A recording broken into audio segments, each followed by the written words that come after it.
ഒരുപാട് വെറൈറ്റി ഫുഡുകളും ഒരു ഫാമിലിക്ക് എൻജോയ് ചെയ്യാൻ പറ്റിയ ഒരു കിടിലൻ ഒരു ഷാപ്പിലാണ് കേട്ടോ ഞാനുള്ളത്. ഷാപ്പ് എവിടെയെന്ന് വെച്ചിട്ടുണ്ടെങ്കിൽ നമ്മുടെ ഈ കുമരകം കിളിക്കൂട് ഷാപ്പിലാണ്. ഒരു ഫാമിലി റെസ്റ്റോറൻറ്റ് കൂടിയാണ് കേട്ടോ. നമ്മൾ നേരെ കയറി ചെല്ലാൻ നേരം കാണുന്നത് ഒരുപാട് ടൈപ്പ് വെറൈറ്റി ഫുഡുകളാണ് കേട്ടോ. കണ്ടില്ലേ, അടിപൊളി ഫുഡുകളെല്ലാം നമ്മൾ ഇങ്ങനെ നിരത്തി വെച്ചിരിക്കുകയാണ്.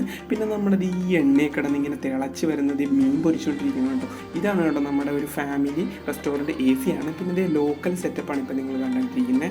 കണ്ടില്ലേ, അടിപൊളിയല്ലേ കാണാനായിട്ട്. ഇതൊരു പാടത്തിന് ചേർന്ന് തന്നെയാണ് കേട്ടോ നമുക്കിത് ഈ ഫുഡ് കഴിക്കാനായിട്ടുള്ള സെറ്റപ്പും കാര്യങ്ങളെല്ലാം ഒരിക്കലും നല്ലൊരു ആംബിയൻസ് ആണ്. അപ്പോൾ ഇത് നമുക്ക് വേണ്ടിയിട്ടുള്ള ഫുഡ് പൊറോട്ട, കല്ലുമേക്ക, ബീഫ് കറി, കപ്പ, അങ്ങനെയുള്ള കുറേ പോർക്ക്, അങ്ങനെയുള്ള കുറേ സാധനങ്ങളൊക്കെ നമ്മൾ വാങ്ങിച്ചിട്ടുണ്ട്. ഇനി നേരെ നമ്മളിത് നമ്മുടെ കല്ലുമേക്കായ എടുത്ത് നമ്മളിത് ഒരു പൊറോട്ടയൊക്കെ എടുത്ത് വെച്ചതിന് ശേഷം അതിൻ്റെ പുറത്തോട്ടൊക്കെ വെച്ച് ചാറൊക്കെ ഒഴിച്ചതിന് ശേഷം നമ്മളിത് ചെറുതായിട്ടൊന്ന് കീറി എടുത്തിട്ട് നമ്മുടെ ഒരു ബീഫിലൊക്കെ പൊതിഞ്ഞ് നമ്മളിത് ഇങ്ങനെ ഒന്ന് കഴിച്ച് നോക്കി അടിപൊളിയായിട്ടുണ്ട് കേട്ടോ.